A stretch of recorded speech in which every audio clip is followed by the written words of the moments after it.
La dernière chose dont je veux parler, la dette, est l'un des meilleurs investissements que j'ai fait parce que j'ai commencé avec pas d'argent, comme la plupart des gens. Mon premier investissement était un petit condo de 18 000 $ à Hawaï et je gagnais 25 $ par mois. Je ne gagnais pas beaucoup d'argent avec cette transaction, mais chaque fois que je faisais un investissement, que ce soit dans l'immobilier ou les affaires, je devenais plus intelligent parce que l'expérience vous rend intelligent. J'ai commencé avec juste une petite unité de 18 000 $, j'ai utilisé ma carte de crédit, j'ai payé l'acompte de 2 000 $ avec ma carte de crédit, donc c'était financé à 100%. Maintenant, la plupart des experts vous diront « c'est stupide, ne faites pas ça ». Mais si vous savez au fond de vous ce que vous faites, vous pouvez le faire. Il y a quelques années, j'ai acheté un immeuble commercial de 7 millions de $. Je l'ai payé sans aucun acompte. Chaque mois, une fois que tout est payé, il met environ 30 000 $ par mois de revenus dans ma poche, ou 360 000 $ par an, sans acompte. Il y a un prix à payer pour avoir une bonne éducation ou une mauvaise éducation. Une bonne éducation consiste à connaître les bonnes créances par rapport aux créances douteuses et comment les débiteurs peuvent gagner si vous savez ce que vous faites. Je ne sais pas ce que les gens pensent de l'argent, mais ce que j'entends beaucoup, c'est bien, l'argent n'est pas spirituel. Je dis simplement que ce sont vos attitudes, l'attitude d'une personne envers l'argent. Je gagne beaucoup d'argent, mais je donne beaucoup, tu vois ce que je veux dire? Par la philanthropie. Cela va au principe biblique, plus vous donnez, plus vous recevez. Quand je rencontre quelqu'un qui n'a pas d'argent, cela veut simplement dire qu'il ne donne rien. Souvent, il y a des gens qui en voudraient plus, mais ils ne donnent rien. Ils sont comme mon pauvre père. Il appartenait au syndicat et voulait travailler chaque fois moins et être mieux payé. C'est anti-religieux pour moi. Si vous voulez être mieux payé, travaillez plus, donnez plus. Voilà comment je le vois. La discipline dans laquelle je devais m'imbiber était que je me payais d'abord, même quand je n'avais pas d'argent. Et quand tous ces collecteurs de factures m'appellent, je les utilise comme une source d'inspiration. Tu sais ce que je veux dire? Vraiment? Quand le gouvernement vous traque, les collecteurs de factures appellent, parce que j'ai été fauché, alors je peux comprendre ce que ça fait d'être fauché. Quand ces types vous appellent, au lieu de rétrécir, d'aller dans la coquille et de manger ma pizza, je l'utilise comme motivation pour sortir et gagner plus d'argent. J'ai utilisé mes collecteurs de factures comme motivation. Et c'est pourquoi je me suis payé en premier, même si parfois je ne payais pas. Que paieriez-vous à vous-même? J'ai toujours acheté des actifs. J'achèterais une maison ou je mettais de l'argent à la banque, comme ça. Mais c'était juste une habitude. C'est exactement ce dont vous parliez. C'est ici. Il s'agit de changer votre façon de penser. C'est ce dont parle tout le livre. C'est tout parce que nous sommes notre plus grand atout. Nous sommes également notre plus grande responsabilité. La sagesse commune, la vieille idée de l'intelligence, est de diversifier. Ce en quoi je crois, c'est autre chose. C'est augmenter votre quotient intellectuel financier, votre intelligence financière. Et donc, focus. Ce que focus représente, c'est ceci.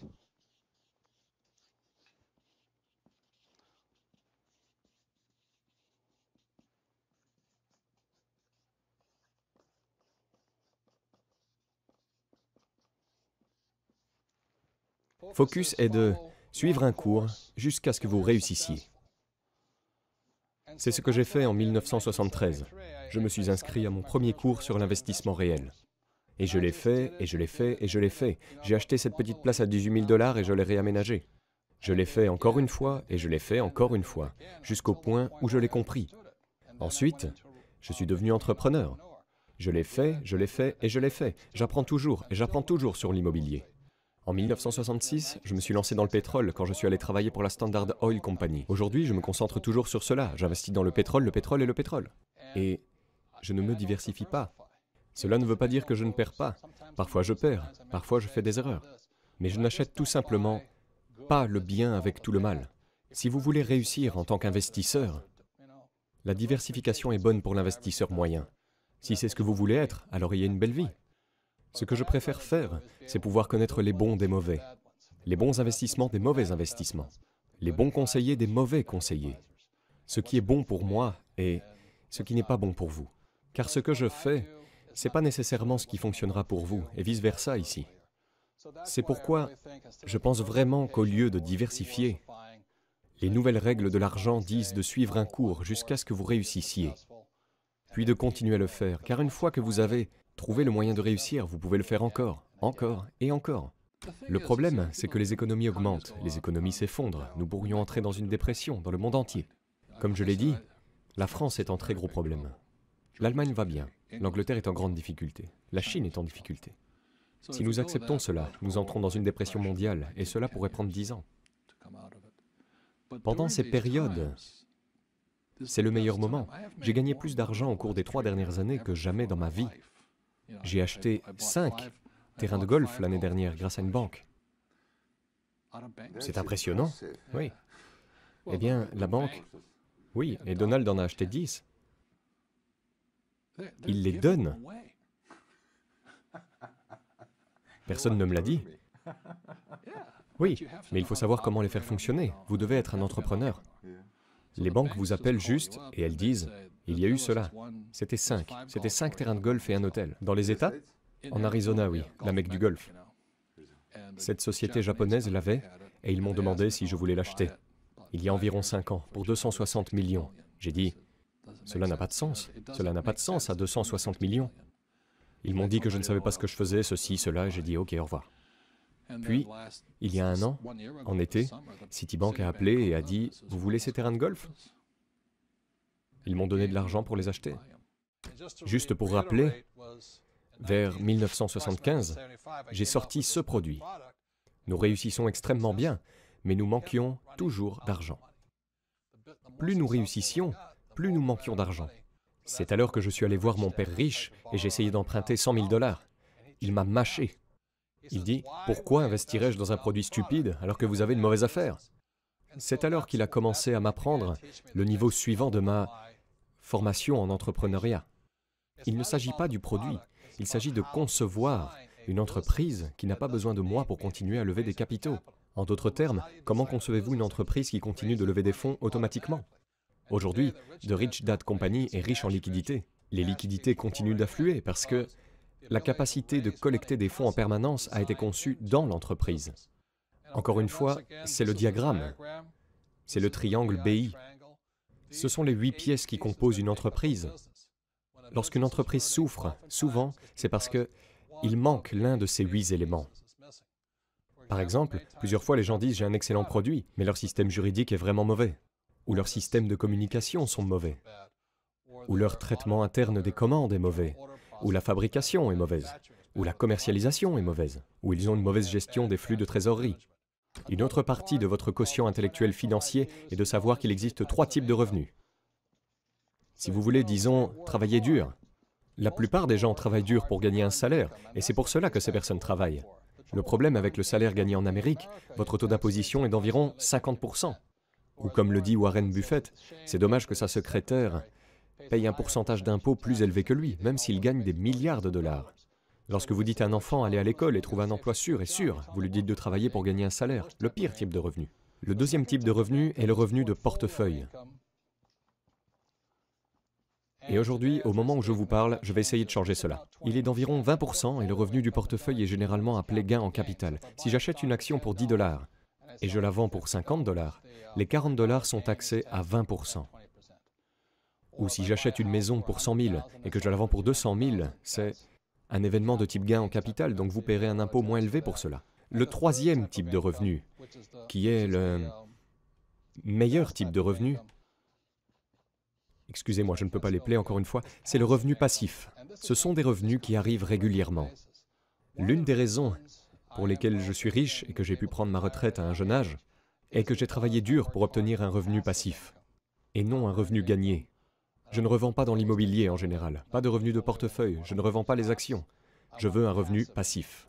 Aujourd'hui, les nouvelles règles de l'argent, il est important de comprendre ce que vous allez devenir après l'école, employé, solopreneur, entrepreneur ou investisseur. Pour quel type de revenu travaillez-vous dur, salaire, portefeuille ou passif?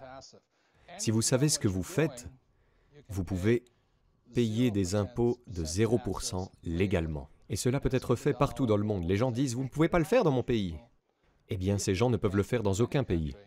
Mais dans la plupart des régions du monde, les gouvernements ont besoin de ces gens. Ils offrent toujours des incitations fiscales aux investisseurs et aux propriétaires d'entreprises qui souhaitent un revenu passif. Telles sont quelques-unes des nouvelles règles de l'argent. C'est vraiment savoir dans quoi vous travaillez dur et quel genre de travail vous effectuez. Pour quel type de revenu travaillez-vous dur? Eh bien, la plupart des entrepreneurs qui réussissent ont fait faillite. Henry Ford, un ancien entrepreneur, a fait faillite 5 fois. Regardez Steve Jobs. Son propre conseil l'a renvoyé. Bill Gates a été traduit devant la Cour suprême pour pratiques monopolistiques. Même mon ami Donald Trump a perdu 1 milliard de dollars. Je n'ai baissé que d'1 million.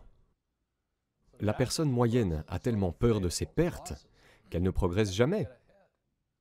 Parce qu'à l'école, elle vous apprend que si vous faites une erreur ou si vous échouez, vous êtes un échec. Mais ce n'est pas le cas dans la vraie vie.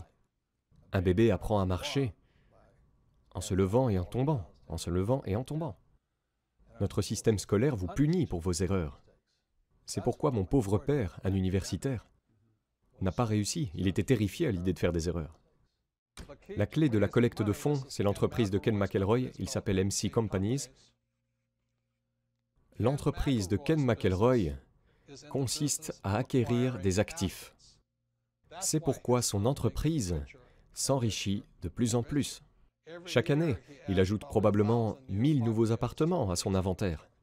De sorte que la société de Ken s'enrichit de plus en plus, parce que MC Company est conçue pour augmenter ses actifs. Les entreprises mal conçues n'ont jamais d'actifs, ils ont des normes passifs. J'espère que cela a du sens pour vous. L'entreprise de Ken McElroy devient de plus en plus forte, car chaque année, il augmente ses actifs. The Rich Dad Company devient de plus en plus forte, car chaque année, nous ajoutons plus d'actifs. Cette année, nous ajoutons la franchise à notre mix. De plus, le livre Rich Brother, Rich Sister est sorti.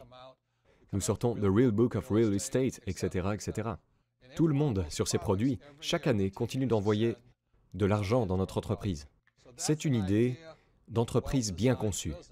Si vous avez une entreprise bien conçue, je me fiche que ce soit pour l'immobilier ou pour des jeux de société de trésorerie, si elle est bien conçue, les investisseurs vous donneront de l'argent, parce que c'est une entreprise bien conçue. Je pense que la grande erreur est d'entendre tellement de gens dire qu'il est important d'épargner. C'est ridicule. Et la raison pour laquelle c'est ridicule est que ce qui s'est passé en 1971 est crucial. En 1971, le dollar américain a cessé d'être de l'argent. En 1971, le dollar américain est devenu une devise. Ce que cela signifiait, c'est que Richard Nixon, en 1971, le président, nous a fait sortir de l'étalon or. C'est comme donner un règne sans alcool au bar, ou c'est comme donner à quelqu'un qui ne peut pas contrôler ses dépenses illimitées en carte de crédit. Ce qui se passe, c'est que tous les épargnants aujourd'hui sont des perdants. Le problème avec 1971, c'est que le gouvernement fédéral continue d'imprimer de l'argent, de sorte que la valeur de votre argent ne cesse de baisser. Ces gens, je suis en train d'épargner, j'épargne, j'épargne. Si vous remarquez que la valeur du dollar baisse, les prix augmentent. Ils appellent cela l'inflation. Vous le regardez. En 1997, le pétrole coûtait, je pense, 10 $ le baril. 10 ans plus tard, c'est environ 135 $. Le baril, disons que c'est l'inflation. Mais vraiment, quelle est la valeur du dollar à la baisse? Les épargnants sont anéantis aujourd'hui. Pour continuer à vous dire et à vos enfants d'économiser de l'argent, ce n'est pas la nouvelle règle, c'est une vieille règle. Un très gros problème pour la plupart des gens est d'arrêter d'utiliser le mot « épargner » et d'utiliser le mot « couverture ». Vous devez couvrir votre argent, vous protéger contre les pertes. Quand j'achète une action, je mets une couverture. Quoi que je fasse, aujourd'hui, je n'économiserai pas. Je couvre toujours mes arrières. En 1997, j'ai commencé à investir dans le pétrole, l'or et l'argent. Donc, à mesure qu'une baisse d'1 $, le pétrole, l'or et l'argent ont augmenté. Je ne parie pas tellement sur le pétrole, l'or et l'argent. Je parie contre le dollar américain. C'est pourquoi cette idée que vous allez dire aux gens « vous devez économiser de l'argent », c'est vraiment une idée obsolète, parce que l'idée est devenue obsolète en 1971. Le dollar américain, ces dernières années, a perdu près de 80% de son pouvoir d'achat.